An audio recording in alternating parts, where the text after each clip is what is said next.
കൂടുതൽ വാർത്തകളും വീഡിയോകളും കാണാൻ ഈ ചാനൽ സബ്സ്ക്രൈബ് ചെയ്യുക. കൂടെ ബെൽ ബട്ടൺ അമർത്തുക. മകേര നക്ഷത്രക്കാർക്ക് ഏത് ദശയിലാണ് നല്ല കാലം വരുന്നത്? മകേര നക്ഷത്രക്കാരുടെ ദശാകാലം ഏത്? മകേര നക്ഷത്രക്കാർക്ക് ആദ്യം ചൊവ്വാദശയാണ്. കുജദശയിലാണ് മകേര നക്ഷത്രക്കാരുടെ ജന്മം. ഈ ജനനം സമയത്ത് അവർക്ക് മാതാപിതാക്കൾക്ക് മകേര നക്ഷത്രക്കാരുടെ ഈ ജനനം കുജദശയിലായതുകൊണ്ട് മാതാപിതാക്കൾക്ക് ഭയങ്കര കഷ്ടകാലമായിരിക്കും. മാതാപിതാക്കൾക്ക് അരിഷ്ടത ഉണ്ടാവുക, ചിലവർക്ക് പിതാവിനെ നഷ്ടപ്പെടാം, ചിലവർക്ക് മാതാവിനെ നഷ്ടപ്പെടാം. കുടുംബത്തിലെ പൊതുവെ ഒരു സമാധാനക്കുറവ് വരാം. അച്ഛനും അമ്മയെ നഷ്ടപ്പെട്ടാൽ പിന്നെ സമാധാനക്കുറവല്ലേ ഉണ്ടാവുള്ളൂ. പൊതുവെ തന്നെ ശിശുവിന് ബാലാരിഷ്ടതകൾ ഉണ്ടാവുക, ശിശുവിന് പലതരത്തിലുള്ള ബാല്യത്തിൽ തന്നെയുള്ള അരിഷ്ടതകൾ, രോഗദുരിതങ്ങൾ ഉണ്ടാവുക. ചൊവ്വ ഒരു പാപഗ്രഹവും കൂടിയാണ് എന്ന് നമുക്കറിയാം. ഈ ചൊവ്വ ഒരു പാപഗ്രഹം കൂടിയതായതുകൊണ്ട് ദോഷഫലം കുറച്ച് കൂടിയിരിക്കും ഈ മകേര നക്ഷത്രക്കാർക്ക് ജനനത്തില്. ഉഷ്ണരോഗങ്ങൾ ഉണ്ടാവുക, മുറിവുകൾ ഉണ്ടാവുക, കയ്യകാലം മുറിയുക, വീഴുക, അപകടങ്ങൾ പറ്റുക, തിളച്ച വെള്ളം വീഴുക, കൈ പൊള്ളുക, ഇങ്ങനെയുള്ള കൊച്ചു അരിഷ്ടതകളൊക്കെ ഈ സമയത്ത് ഉണ്ടാവാം. അപ്പൊ കുട്ടി ജനിക്കുമ്പോൾ കുജദശയിലായതുകൊണ്ട് എന്താന്ന് വെച്ചാൽ ഇതിന്റെ കാഠിന്യം കുറയ്ക്കാനായിട്ട് നമ്മൾ എന്ത് ചെയ്യണം എന്ന് വെച്ച് കഴിഞ്ഞാല് ഭദ്രകാളിയോ മുരുകനോ നമ്മുടെ ദൈവത്തെ ആരാധിക്കുന്ന ഉചിതമാണ്. ഒന്നുകിൽ ഭദ്രകാളി അല്ലെങ്കിൽ മുരുകൻ, ഇതിലേതെങ്കിലും ഒരു ദൈവത്തെ നമ്മൾ ആരാധിച്ച് ദിവസവും കുട്ടിയുടെ പേരും നാളും വെച്ചിട്ട് കുറച്ച് നാളത്തേക്ക് ആ ബാല്യദശ തീരുന്നവരെ വഴിപാടുകൾ കഴിക്കുകയോ ബാലയന്ത്രം എഴുതി ജപിച്ച് കെട്ടുകയൊക്കെ ചെയ്യുന്നത് നല്ലതാണ്. അതിനുശേഷം വരുന്ന രണ്ടാമത്തെ ദശയാണ് രാഹുർദശ. മകേര നക്ഷത്രക്കാരുടെ രണ്ടാമത്തെ ദശയാണ് രാഹുർദശ. ഈ രാഹുർദശയെ നമ്മൾ ഇതിന്റെ ശരിക്കും പറഞ്ഞാൽ ഈ രാഹുർദശ ചില നക്ഷത്രക്കാർക്ക് സമ്പന്ന ദശയായിട്ടൊക്കെ കണക്കാക്കുന്നുണ്ട്. ഇക്കാലത്ത് വ്യക്തിക്കും കുടുംബത്തിനും ധനം വന്നു ചേരുക, നല്ല കാലങ്ങൾ. ആയില്യ നക്ഷത്രത്തിന് അതുപോലെയാണല്ലോ, അതുപോലെ തന്നെയാണ് മകീരത്തിനും. വിദ്യാഭ്യാസ പുരോഗതി ഉണ്ടാവുക, കുട്ടികൾക്ക് പഠിക്കാനൊക്കെ നല്ല ഒരു ഇതുണ്ടാവുക. ബാല്യത്തിലും കൗമാരത്തിലും യൗവനത്തിലൊക്കെ ഇവർക്ക് നല്ല ഉയർച്ചയും നല്ല ചേർച്ചകളും ഉണ്ടാവുക. രാഹുദശയിൽ പൊതുവായിട്ടുള്ള പല കാര്യങ്ങളും ഇവർക്ക് ചെയ്യാനുള്ള ഒരു ടെൻഡൻസി, നല്ല കാര്യങ്ങളൊക്കെ ഇവർ ചെയ്യുക. ഇവരുടെ യൗവനവും കൗമാരവും ഒക്കെ വളരെ നല്ല രീതിയിൽ കടന്നു പോകും. നിയമങ്ങളും ദോഷഫലങ്ങളും ചിലപ്പോൾ ഇവർ ചെറുതായിട്ട് അനുഭവിക്കേണ്ടി വരും എന്നുള്ളതേ ഉള്ളൂ രാഹുർദശയിൽ. അത് രാഹുവിന്റെ ചെറിയൊരു ദോഷമായിട്ട് മാത്രം എടുത്താൽ മതി. ഈ ഗ്രഹനിലയിൽ 8ഉം 12ഉം തുടങ്ങിയ വരിഷ്ഠ ഭാവങ്ങൾ സൂര്യനും ശനിയൊക്കെ നിന്നാൽ മാത്രമേ ഈ പറയുന്ന പാപത്തിന്റെ അനുഭവിക്കേണ്ടതായിട്ട് വരുന്നുള്ളൂ. ഇനി മൂന്നാം ദശയായിട്ട് മകേര നക്ഷത്രത്തിന് വരുന്നതാണ് വ്യാഴത്തിന്റെ ദശ. രാഹു കഴിഞ്ഞ പിന്നെ വ്യാഴമാണ്, വ്യാഴത്തിന്റെ ദശയാണ്. ഈ വ്യാഴത്തിനെ നമ്മൾ യൗവനകാലത്താണ്, ഏതാണ്ട് മകേര നക്ഷത്രക്കാർക്ക് യൗവനകാലത്തിലാണ് ഈ വ്യാഴദശ വരിക. അതിനെ സ്വാധീനം ചെലുത്തുന്നതും വ്യാഴം തന്നെയാണ്. അപ്പോൾ ഈ യൗവനകാലത്ത് വ്യാഴം സ്വാധീനം ചെലുത്തുമ്പോൾ ഗുണദോഷ സമ്മിശ്രമായിരിക്കും ഈ വ്യാഴദശാകാലം. മകേര നാളുകാർക്ക് വ്യാഴദശയിലാണ് വിവാഹസിദ്ധി ഉണ്ടാവും, ഉദ്യോഗലബ്ധി ഉണ്ടാവും, സന്താനപ്രാപ്തി ഉണ്ടാവും, ധനാഗമം ഉണ്ടാവും.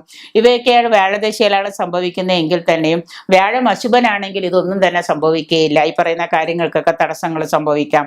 ദോഷഫലങ്ങളായിട്ട് വരുന്നത് എന്തൊക്കെയാണെന്ന് വെച്ച് കഴിഞ്ഞാൽ തൊഴിലിൽ തടസ്സങ്ങൾ ഉണ്ടാവാം, സാമ്പത്തിക പരാശ്രയത്വം ഉണ്ടാവാം, മറ്റുള്ളവരെ സമ്പത്തിന് വേണ്ടിയും പണത്തിന് വേണ്ടിയും മറ്റുള്ളവരെ ആശ്രയിക്കേണ്ടതായിട്ട് വരിക, ജോലി ഉണ്ടെങ്കിൽ അത് നഷ്ടപ്പെടുക, ദാമ്പത്യ സുഖക്കുറവ് ഉണ്ടാവുക, ദാമ്പത്യത്തിലെ ചെറിയ സുഖക്കുറവ്, ദാമ്പത്യം പരസ്പരം ചിലപ്പോൾ ചിലവർ ഡിവോഴ്സ് വരെ പിരിയേണ്ടതായ വിവാഹമോചനം വരെ ആവേണ്ടതായ സാഹചര്യങ്ങൾ ഉണ്ടാവാം. വിഷ്ണു ഭജനമാണ് വ്യാഴാഴ്ച നമ്മൾ ചെയ്യേണ്ടത്. വിഷ്ണു ശാന്തി, വ്യാഴശാന്തിക്ക് വിഷ്ണു ഭജനം ചെയ്യുക, ബൃഹസ്പതി പൂജ ചെയ്യുക, നവഗ്രഹങ്ങളിൽ വ്യാഴത്തെ പ്രീതിപ്പെടുത്തുക, ബൃഹസ്പതി യന്ത്രം ധരിക്കുക, കൃഷ്ണനെ നമ്മൾ വേണ്ട രീതിയിൽ പരിപാലനം ചെയ്യുക. ഇങ്ങനെയൊക്കെ ചെയ്തു കഴിഞ്ഞാൽ ഈ വ്യാഴത്തിന്റെ മൂന്നാം ദശയായ വ്യാഴത്തിന്റെ ദോഷങ്ങൾ മാറും. നാലാമതായിട്ട് വരുന്നതാണ് വ്യാഴം കഴിഞ്ഞാൽ പിന്നെ വരുന്നതാണ് ശനിദശ.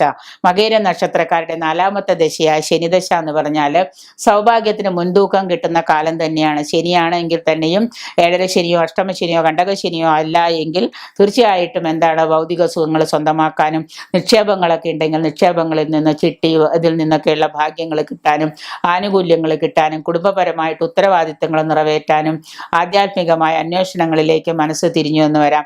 ആത്മീയമായ കാര്യങ്ങളിലേക്കൊക്കെ മനസ്സ് തിരിയുക.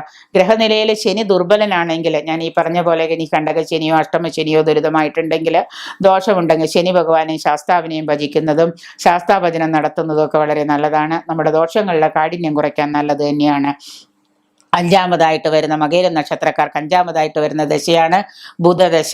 ഈ ബുധദശയിൽ ശരിക്കും പറഞ്ഞാൽ അഞ്ചാം ദശയ്ക്ക് പേര് പറയുക ദോഷം കൂടുതൽ ഉണ്ടാവുന്നതാണ്. ദോഷം കൂടുതലും ഗുണം കുറവുമായിരിക്കും ഈ ബുധദശയിൽ. അഞ്ചാമതായിട്ട് വരുന്ന ദശയായതുകൊണ്ട് കൂടി ദോഷം കൂടുതലും ഗുണം കുറവുമായിരിക്കും. ത്രിദോഷങ്ങൾ കോപിച്ചുണ്ടാകുന്ന വാതപിത്താദി കഫം മൂലം ഉണ്ടാകുന്ന രോഗാദി ദുരിതങ്ങൾ, ത്രിദോഷങ്ങൾ മൂന്നും മൂർച്ഛിച്ച് രോഗാദി ദുരിതങ്ങൾ ഉണ്ടാവും. അലർജി ഉണ്ടാവാം, ഓർമ്മക്കുറവുണ്ടാവാം, വാതപിത്ത കഫ രോഗങ്ങൾ ഉണ്ടാവാം, വാദത്തിന്റെ അസുഖങ്ങൾ ഉണ്ടാവാം. ഇവയൊക്കെ ശല്യം ചെയ്യും. ഇടവം മിഥുനം രാശിക്കാർക്കാണെങ്കിൽ ബുധൻ സ്വതേ അനുകൂലനാണ്. അതിനാൽ ചില നേട്ടങ്ങൾ ഈ രാശിക്കാർക്ക് അനുഭവിക്കേണ്ടി വരും. മനസ്സുഖമൊക്കെ കൂടി അനുഭവത്തിൽ വരുന്നതാണ്. ബുധദോഷ ശാന്തിക്കായിട്ട് അവതാര വിഷ്ണുവിനെ നമ്മൾ ഭജിക്കുകയാണ് നല്ലത്. അവതാര വിഷ്ണുവിനെയാണ് പ്രാർത്ഥിക്കേണ്ടത്. ആറാമതായിട്ട് വരുന്ന ദശയാണ് കേതുദശ. മകേര നക്ഷത്രക്കാരുടെ അവസാനത്തെ ആറാമത്തെ ദശയായിട്ട് വരുന്നതാണ് കേതുദശ. ഈ കേതുദശയെ സാധക നക്ഷത്ര ദശ എന്നും പറയുന്നുണ്ട്. ഈ സാധക നക്ഷത്ര ദശ എന്ന് പറഞ്ഞാൽ ഒന്നിനും ഹേതുവായിട്ട്, അതായത് ഹേതു വേണ്ടാത്ത ഗ്രഹമാണ് കേതു. ഒന്നിനും ഹേതുവാകാത്ത ഗ്രഹം കേതു.